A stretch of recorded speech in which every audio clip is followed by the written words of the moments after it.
welcome guys. So this problem we are solving another similar problem, which is x plus 1 over x is 1, and we are trying to get this general xn plus 1 over xn, let's say f of n. Yeah, so this is a problem. So the problem is that find a structure or find a pattern of f of n. Okay, so you can use a trigonometric function, but let's start to some elementary study and see whether we can find f of n. Okay, so before I start, I hope you guys subscribe to my channel. Okay, so yeah, so our goal is to understand f of n. Okay. So the first things that I want to say is f of 1 is 1, right? How about f of 2? So we can say x plus 1 over x squared.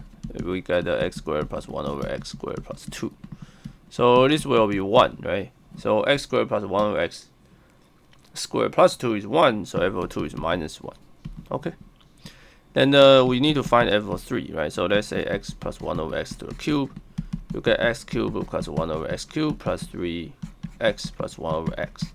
And this is 1, right? This is 1, and this is 1. So this is minus 2, right? Because times 3. Okay, so we get 1 minus 1 minus 2. Let's say f of 4. So remember that we already have this minus 1, right? So let's square.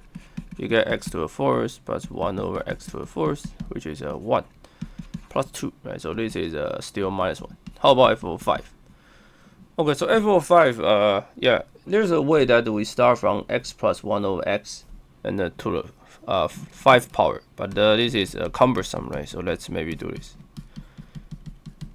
Okay, so we get let's see. So we get this is minus 1, right? So we get x5 plus 1 over x5 and x3 plus x3.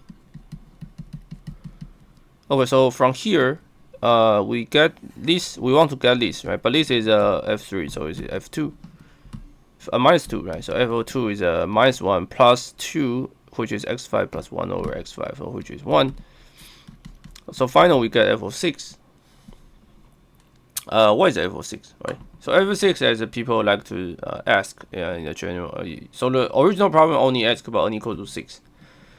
Okay, so finally, the final goal is find f of 6. And let's maybe start from here, right?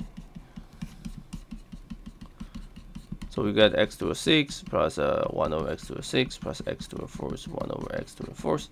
So this is something we don't know, and this is what we know is minus 1, and then this is 1 and 1, so you get 2. Okay. So answer will be 1 minus 1 minus 2 minus 1 1 and 2. Okay. So f of n is a periodic function. You can check for n equal to 7, but we will prove it in the later. F is a periodic function of period 6. Okay. Okay, so the next will be the same, right? F of 7 will be 1, and keep going. Okay. How to prove this? Okay, so the question is that how to prove it. Okay, so since let's use the trigonometric function. Let's see. Okay, so let's see. You have this, right? So let's write it down. You get x squared plus 1 equals x. So x squared minus x plus so x squared plus 1, yeah, is 1, right? So x can be written as a half plus a square root of square root of 3 divided by 2i, right? So just use the standard way to solving the quadratic equation. So one can write as a cosine 60 plus sine 60 I. So x is exponential I pi divided by 3. Okay.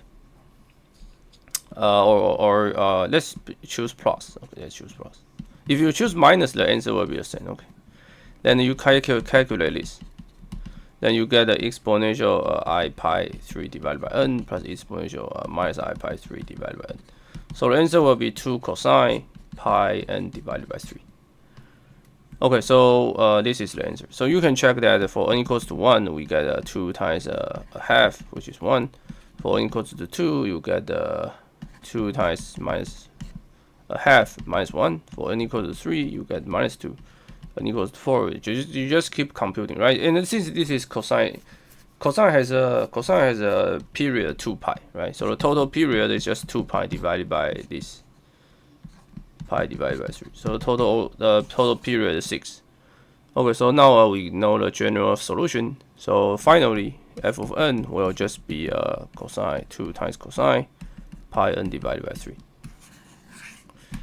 Okay, so this is just from the high school problem, right? But still interesting. See you guys next videos.